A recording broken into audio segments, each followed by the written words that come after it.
Bien, bonjour à tous. Nous allons parler dans cette session d'un sujet, alors, d'actualité oui et non, parce que d'actualité depuis un moment et qui devrait finir par devenir concret en France, qui est la directive NIS 2 et en l'occurrence son application, comment est-ce qu'avec certains outils que beaucoup d'entreprises possèdent déjà, on peut déjà préparer, voire bien avancer sur sa mise en conformité. Donc, je me présente Arnaud Berthier, je suis associé au sein de la société SID, SID Digital Care, une ESN partenaire Microsoft depuis plus de 20 ans maintenant, une société qui existe depuis un peu plus de 25 ans avec 400 collaborateurs et on est partenaire sur Microsoft sur l'ensemble du périmètre de Microsoft, ERP, CRM, etc. Et notre siège est à Nantes. Alors, parler de Microsoft dans un contexte NIS 2 et dans un contexte actuel de souveraineté, je ne pouvais pas commencer ce talk sans parler un petit peu de la position et de l'engagement de Microsoft en Europe, parce que c'est un sujet qui est plus que d'actualité. Pour rappel, sur les produits qu'on va évoquer, ce sont des produits qui sont disponibles en France.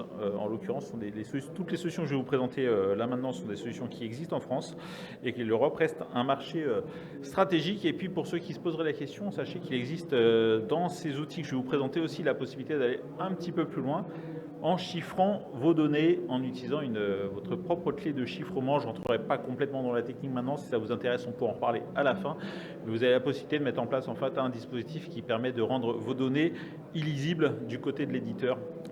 Et ce dispositif n'étant pas toujours connu, je pense qu'en introduction, c'était important de pouvoir rappeler son existence. Alors NIS 2, alors un réveil un peu brutal, alors pas tant que ça maintenant, parce que c'est vrai que le projet NIS 2 a débuté au Sénat maintenant le 15 octobre 2024 sur un dispositif de lecture accélérée. Bon, en 2026, il n'est pas encore signé.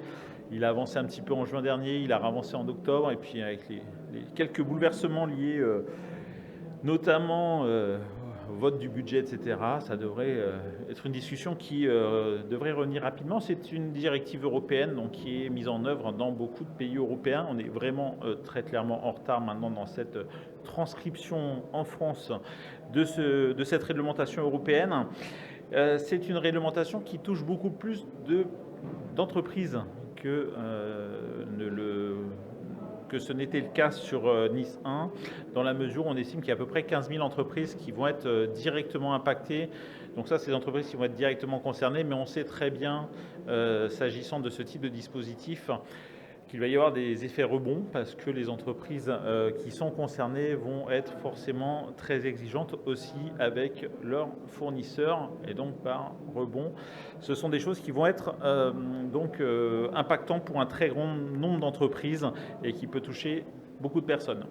On passe également sur un dispositif qui devient coercitif avec une notion de sanction qui n'est pas négligeable, vous la voyez ici. Hein. Alors encore une fois, ces chiffres sont, enfin tout ce qui est ça va être figé définitivement dans la loi, encore une fois, dans quelques semaines sans doute, mais on s'attend à une pénalité d'un ordre de 2% du chiffre d'affaires de l'entreprise, un chiffre d'affaires mondial de l'entreprise, à préciser pour les entreprises internationales, plafonné à 10 millions d'euros.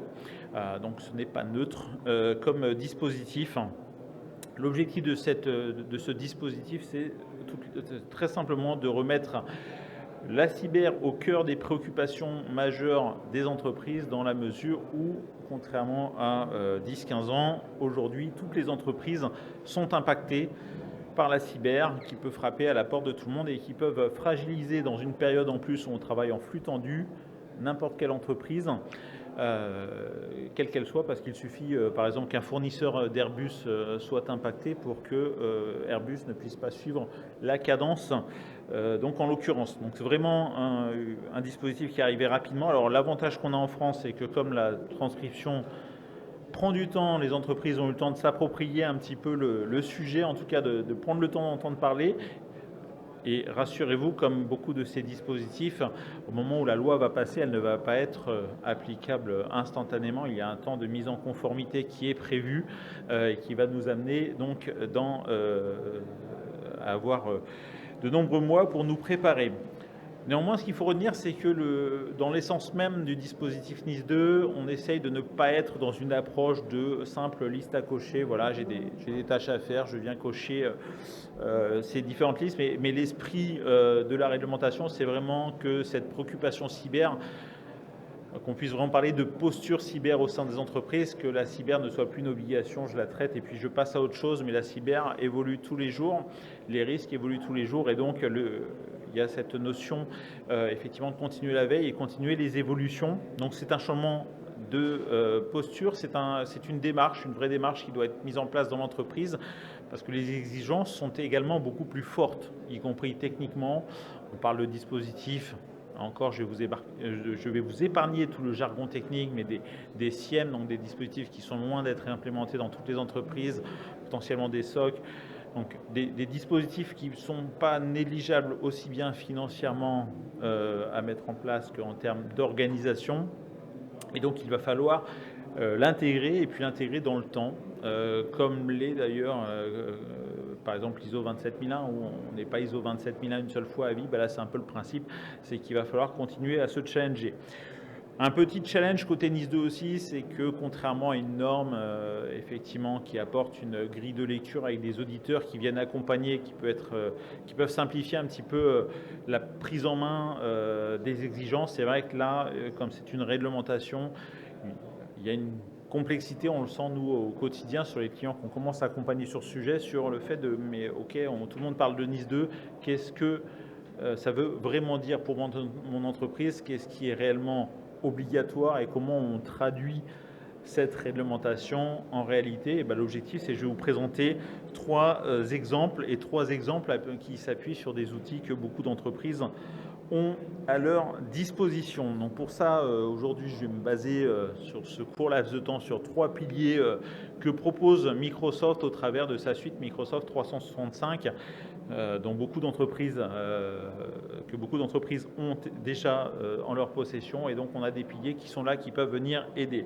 Le premier, c'est Purview, le deuxième, Entra, et le troisième, Sentinel. Donc Purview, derrière ce nom que l'on ne connaît pas forcément, c'est un outil assez ancien dans la galaxie des outils Microsoft, un outil assez ancien qui a pour objectif de vous permettre de rester maître de votre donnée notamment collaborative. Et ça tombe bien, Purview, son autre objectif, c'est de faire en sorte que vous puissiez gérer votre conformité. On est en plein sur un sujet réglementaire, donc Purview va être effectivement un de nos exemples. Le deuxième, Entra. Alors Entra, c'est un petit dernier en termes de nom, mais il se repose sur une technologie qui est assez ancienne, qui s'appelle Azure Active Directory. Ils ont mis une nouvelle marque par-dessus pour élargir le périmètre. Entra, c'est un ensemble de produits, donc il y a notamment une notion de gestion d'identité, mais il y a d'autres produits autour qui ont pour objectif de sécuriser les identités. Et nouveauté en 2026, enfin sur cette fin 2025, c'est qu'on intègre maintenant dans la notion d'identité les agents IA. Voilà, donc on va jusqu'ici, côté entreprise, on s'intéressait à la gestion des identités utilisateurs et ordinateurs, principalement dans l'entreprise, c'était les principaux assets. Aujourd'hui, on voit apparaître aussi la notion de ces agents, les agents IA qui vont rentrer dans le périmètre, parce que dans la mesure où ils manipulent les données, où ils interagissent avec les données, ce sont des identités que l'on doit manager maintenant, ce qui n'était pas le cas jusqu'à présent. Et puis Sentinel, c'est une petite brique complémentaire, là pour le coup, je la rajoute un petit peu en complément, qui est présent sur le cloud Azure, qui est un outil qui va avoir pour vocation d'aider l'entreprise à consolider donc l'ensemble des signaux d'alerte qu'elle peut avoir au sein d'un seul et même outil. Donc je vais développer tout ça en détail. Donc Microsoft Purview, ça va être la clé de voûte sur ces problématiques de conformité. La France était peut-être un petit peu en retard sur son déploiement par rapport à d'autres pays. On parle parfois avec des partenaires allemands, par exemple, qui ont des projets Purview déployés depuis plusieurs années. C'est un produit qui est assez ancien. Son objectif dès le début, Microsoft Purview, dès le début, son objectif, ça a été de fournir aux entreprises un moyen de s'assurer que ce que l'on fait au sein de cette suite collaborative Microsoft 365, on le fasse en respectant les règles de conformité auxquelles on est soumis. Et donc pour cela, l'outil va nous aider à la fois à auditer ce que l'on a mis en place par rapport aux réglementations auxquelles on est soumis, mais également à venir mettre en place des dispositifs de sécurisation complémentaires de la donnée. Concrètement, qu'est-ce que ça veut dire ? Vous arrivez sur le portail PureView et vous allez pouvoir choisir d'aller challenger la configuration que vous avez mis en place sur votre environnement Microsoft 365 avec des réglementations de l'ISO 27001 par exemple, le RGPD, ne serait-ce que lui, pour commencer, c'est un bon début. Et donc, il va vous donner comme cela une liste d'actions à réaliser et une note de la conformité de votre environnement par rapport aux réglementations.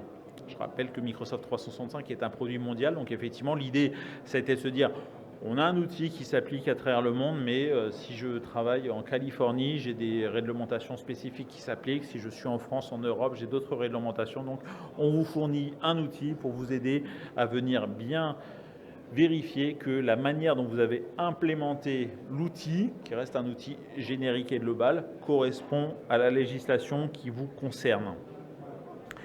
Et sa deuxième clé, c'est celle qui va nous intéresser particulièrement, c'est la question qu'on va se poser forcément dès qu'on va être sur ces notions de conformité. Où sont mes données sensibles et sont-elles vraiment protégées ?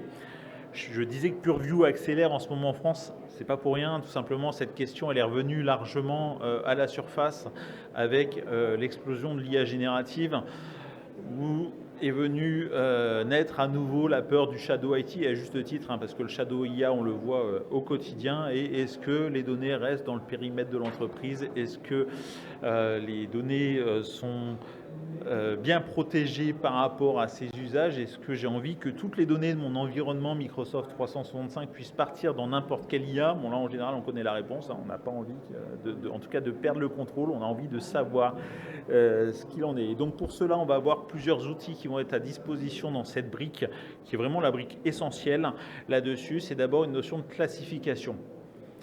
NIS2, et je fais une aparté là-dessus, NIS2, au final, si vous regardez bien, c'est quand même un rappel d'un certain nombre de bonnes pratiques de cyber. Donc je dirais qu'on NIS2 le rend obligatoire et le rend coercitif avec des pénalités, mais beaucoup d'éléments en fait étaient déjà des bonnes pratiques qu'on ne découvre pas complètement. C'est pour ça qu'au-delà de l'éveil, je parle plutôt de réveil, voilà, on doit appliquer ces bonnes pratiques.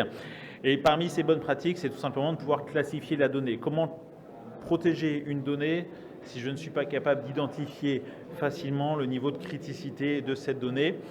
Il y a des domaines qui sont déjà expérimentés dans le domaine, confidentiel défense, très confidentiel défense, très secret défense par exemple. Là, l'objectif, ça va être d'appliquer ce même type de règles sur votre environnement Microsoft 365 et donc de pouvoir faire en sorte que l'outil, via notamment des IA, puisse vous aider à classifier ces données. Une classification qui va pouvoir se faire soit par rapport au type de données. Donc là, il y a des grands classiques qui sont prévus par défaut d'ailleurs, numéro de sécurité sociale, information bancaire, IBAN, etc. Bon, ça, c'est les classiques et je dirais que c'est les plus faciles parce qu'ils sont faciles à identifier. La machine les repère assez facilement et elle le propose déjà quand vous arrivez sur PureView. Vous pouvez découvrir en fait la première fois que vous allez dessus qu'il a déjà classifié des données par rapport à ces modèles qu'il connaît. Voilà, donc il va vous indiquer combien de documents contiennent déjà des numéros de carte bleue, par exemple, s'il y en a. Donc ça, c'est ce qu'il sait faire. Mais ce qui va nous intéresser surtout, c'est aller faire de l'étiquetage métier et de l'étiquetage par rapport à notre activité. Et donc pour cela, on va pouvoir mettre en place effectivement des stratégies d'étiquetage manuel et automatique des données pour que des fichiers Word, des fichiers Excel, des fichiers PowerPoint, des PDF puissent être labellisés par rapport à des niveaux de confidentialité que l'on vient définir et customiser au niveau de l'entreprise. Vous allez choisir les noms qui parlent le plus à vos métiers. Vous allez pouvoir utiliser peut-être des noms de code de projet que vous utilisez. Et on va mettre ces informations à disposition de l'utilisateur dans son environnement de travail. On ne va pas surcharger avec des outils complémentaires. Ce sont des options qui vont apparaître dans Word, dans Excel, dans PowerPoint, dans Outlook, sur les mails par exemple, et qui vont permettre de venir taguer qu'un document est confidentiel au sein de l'entreprise. Et par rapport à cette nomenclature et à cette classification, on va définir quelles sont les règles qui dès lors s'appliquent à un document confidentiel. Un peu comme un principe de DRM qu'on a pu connaître un moment dans la musique, où pour éviter que la musique soit piratée, etc., il y avait comme ça une surcouche de protection de la musique qui était mise en place. Là, c'est un peu le même principe. On vient rajouter une notion supplémentaire pour dire ma donnée, elle est classifiée. Donc cette donnée, elle ne doit par exemple peut-être pas être imprimée, pas être transférée, etc. On peut aller jusqu'à chiffrer la donnée. L'avantage, vous mettez votre fichier Word qui est protégé par Purview sur une clé USB. Vous perdez votre clé USB, quelqu'un la ramasse, essaye d'accéder au fichier. La première chose que le fichier va demander, c'est l'authentification de l'utilisateur pour vérifier si l'utilisateur a le droit d'accéder à cette donnée. Et c'est le fichier qui embarque les droits d'accès et non plus le stockage qui embarque les droits d'accès.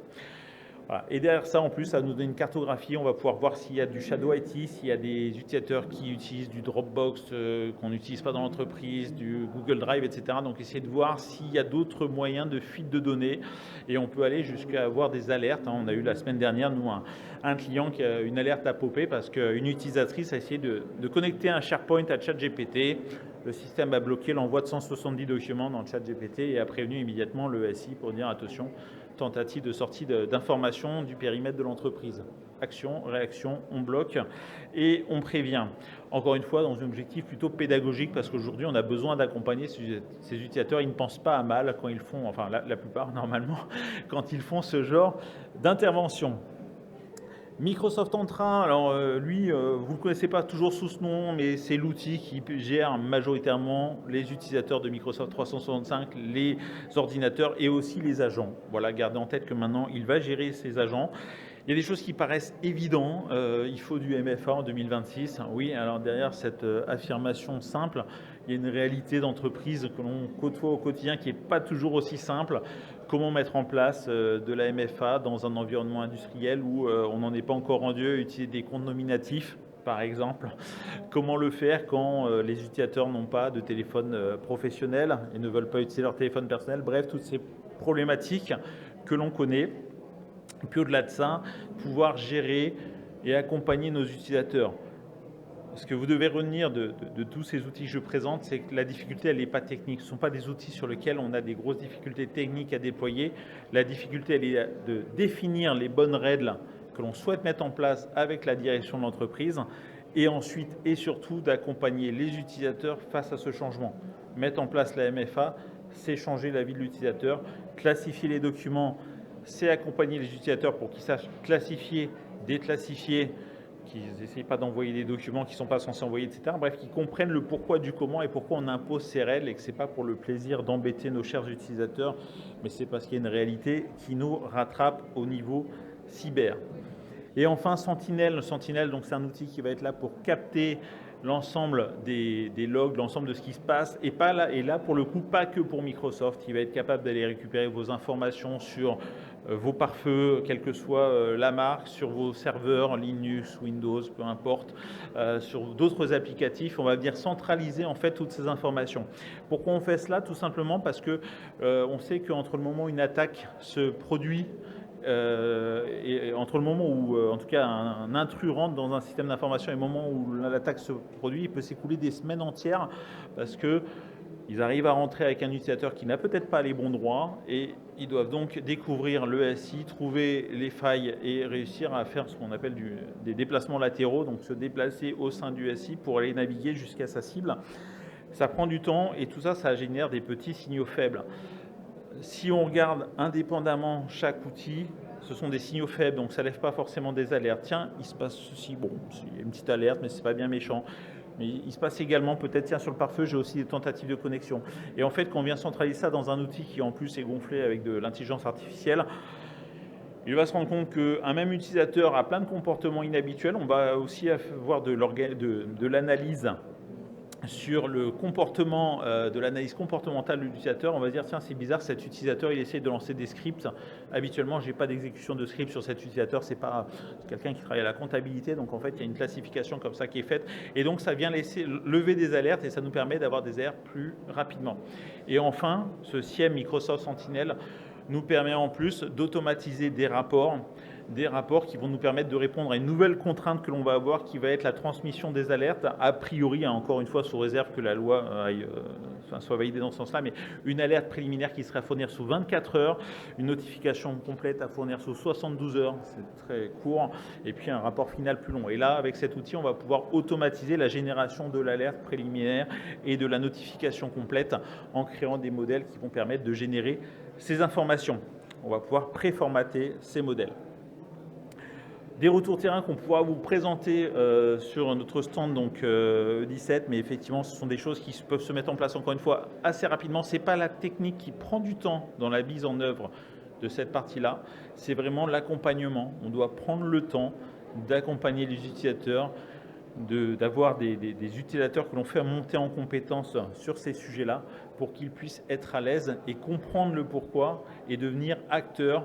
Car encore une fois, malheureusement, ce sont les utilisateurs qui sont acteurs des attaques cyber à leur insu. Donc ils doivent devenir acteurs de la protection cyber au quotidien. Voilà. Donc passez à l'action, n'hésitez pas, on peut vous accompagner sur des diagnostics gratuits, une petite 30 minutes, on a un petit questionnaire qu'on peut vous faire suivre, qu'on pourra vous envoyer pour vous évaluer votre maturité NIS 2 dans les grandes lignes déjà, et gardez en tête que certains des outils comme ceux que j'ai présentés là, selon vos niveaux de licence, vous les avez peut-être déjà en interne et vous ne les utilisez pas. Donc avant de s'affoler, de se dire il faut que je rajoute plein de nouvelles couches, vous avez des choses, des outils qui sont disponibles, exploitez, regardez déjà ce que vous avez en interne pour vous préparer à cette nouvelle réglementation. Voilà, bien sûr, je me tiens à votre disposition là, dans les minutes qui viennent et sur le stand E17 si vous souhaitez échanger plus en amont sur ce sujet. Merci à tous.